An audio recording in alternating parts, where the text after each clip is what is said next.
สบายดีสวัสดีพ่อแม่พี่น้องที่เคารพรักทุกท่านเนาะเมื่อนี้มาพบกับช่องสารสวรรค์คือเก่าเมื่อนี้ก็มาเกี่ยวข้าวคือเก่าพี่น้องนี่ตอนเช้าๆประมาณ8 โมงเนาะก็บ่เช้าปานใดนี่เกี่ยวข้าวปูนคนละแจคนละมุมอันนี้สิใหญ่แน่เนาะไห้นี่พอก็จะมุมนั่นขาดแต่เช้าแพนเนาะยังกินข้าวอยู่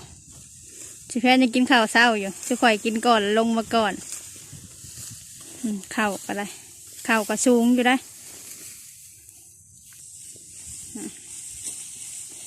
ให้นี่เฮิงดูเผื่อสิแล้ว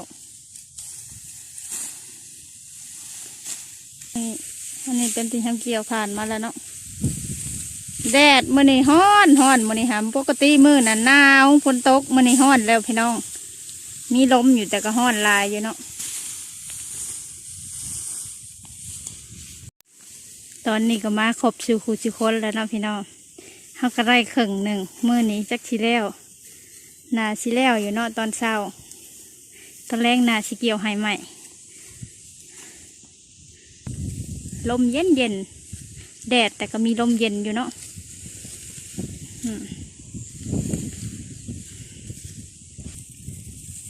เนี่ยพี่น้องเข่าก็ประมาณนี้แหละเข่ายืนเนาะเข่าบ่ได้ลม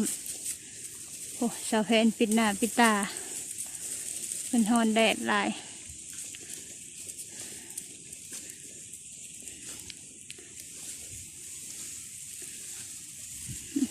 ลมผัดมาควงเข่าพี่บุ่มอยู่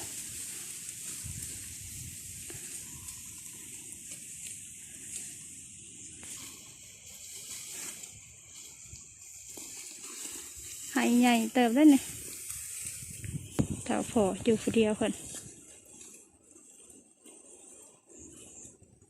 ในนอกพี่น้องแล้วไปทีเรียบร้อยแล้วนอกหายใหญ่ๆอันนี้ก็ได้ฟูยังเรือซองยังเรือกำหนึ่งน้ำบอลาวคนเดียวฟูสะแพนพุ่นช่องเท่าพุ่นขึ้นไปกินข้าวเช้าเนาะพอพุ่นทำมาได้กินข้าวเช้าชูเฮากินแล้วชูเฮาอะอยากก่อนกินก่อนพยายามลังกินน้ำลังเนาะพี่น้องบ่ได้ช่อกันเนาะบ้านนี้ก็ลงเกี่ยวให้นี่บ้านนี้อันนี้ก็ใหญ่อยู่ได้พี่น้องใหญ่พอสมควรอยู่นี่ให้ที่ทำเกี่ยวแล้วไปกินนี้เนาะแดดห้อนคักพี่น้องเอ้ยอีจะมีลมคันบ่มีลมนี่ยันเป็นลมอยู่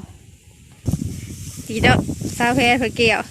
เข้าสูงเกี่ยวบ่ค่อยไว้ดอกค่อยๆเกี่ยวไว้เนาะพี่น้องยังอีกโบลายพี่น้องยังอีก2 พายกับ3-4 หล่องนะก็คือแบบเป็นขันเป็นหลอกหันได้หลอกน้อยๆนะพี่น้อง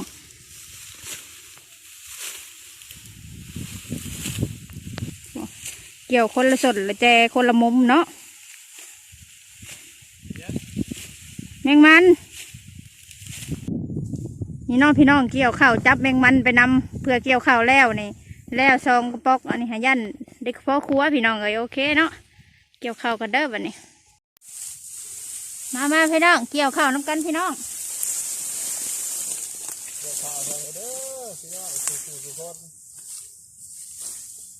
เกี่ยวข้าวแสดงได้มาเลยป้องสัก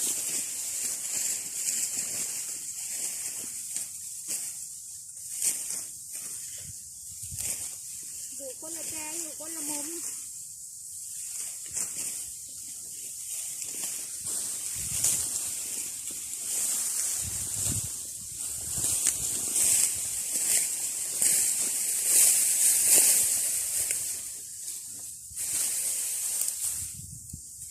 เห็นแมงมัน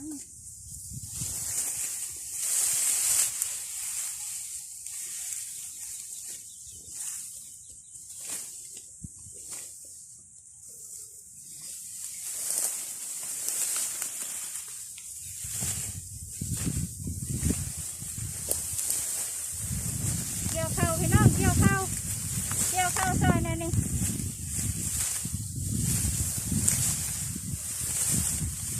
เอายืนเนาะเอาบริร่มมันสบายแต่เที่ยงห้อนเลย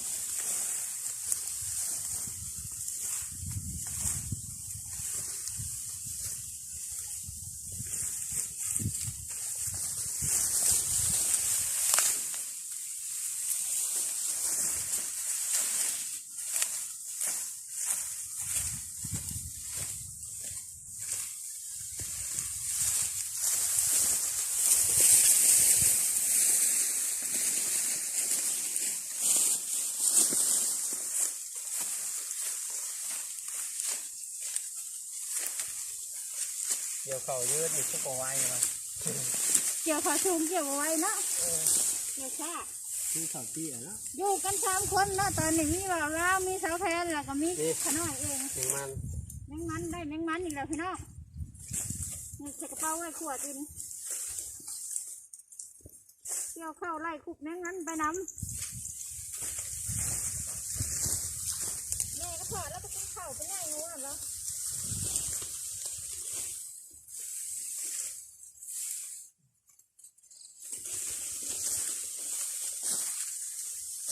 เนี่ยจะมีลมแคบมาหน่อยหนึ่งเดี๋ยวเขา คันมุนนี่ล้มโอ้ยตายยังเสียเห็ดจังดังอยู่เนาะสารทอดเมื่อหนาวกะผมซ้ำโตตุ้มเอาอยู่ สบาย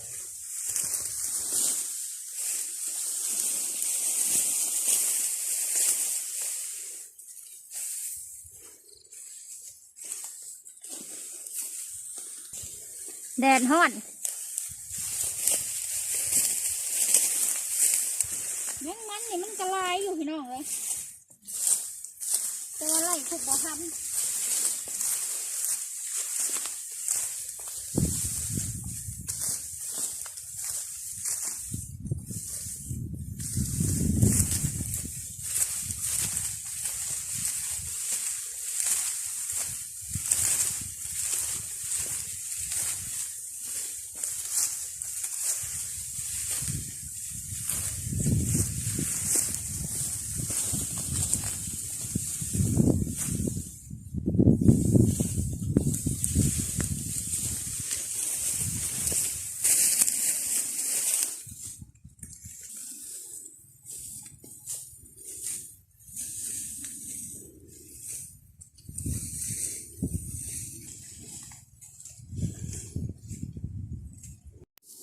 นี่น้องพี่น้องหลังจากที่เกี่ยวให้ที่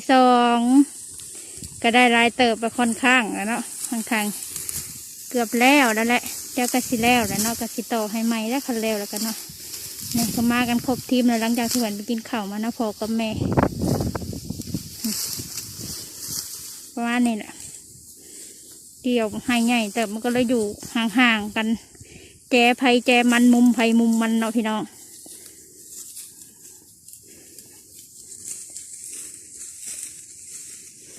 มันจะเป็นหนาค่อยเกี่ยวมองค่อยเกี่ยวนี่ลมสังเกตตรงลมวิวอยู่ลมผัดมาเย็นสบายเลยดูธรรมชาติเจ้าแฟนพออยู่ริมไกลๆพอบุปิดหน้าบุปิดตาบ่ได้ดอกพี่น้องแดดฮ้อนฟ้าขึ้นเต็มหนา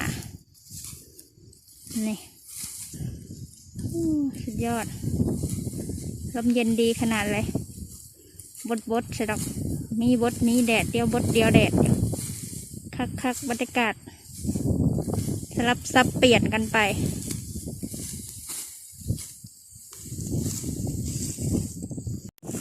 พี่น้องให้ที่3ก็เริ่มที่แล้วเลยหลอกที่3เลยแต่ละคนหน้าดำขับเครียดอากาศมันฮ้อนลายเป็นตะหน่ายใช่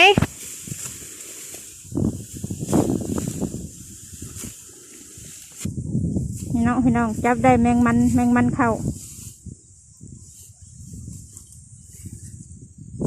นี่แมงมันเข้า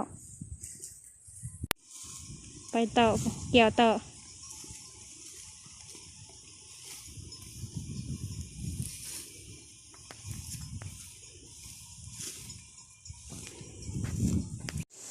โอเคเนาะพี่น้อง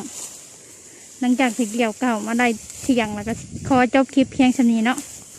หมักอย่าลืมกดไลค์กดแชร์กดซับสไครต์แล้วกดสั่นกระดิ่งเพื่อสิบพลาดคลิปใหม่ๆของเราในเด้อเดี๋ยวไปสิให้เบิ่งงัวก็จะมาเลี้ยงก่อนอยู่โน้นผู้หลายคนเลี้ยงงัวพอโอ้โน้นนะพองัวลายขนาดเลยพี่น้องเต็มอยู่เต็มเดินเลยแดงอยู่มีแต่งัวกี้งัวน้อยอะไรเนาะ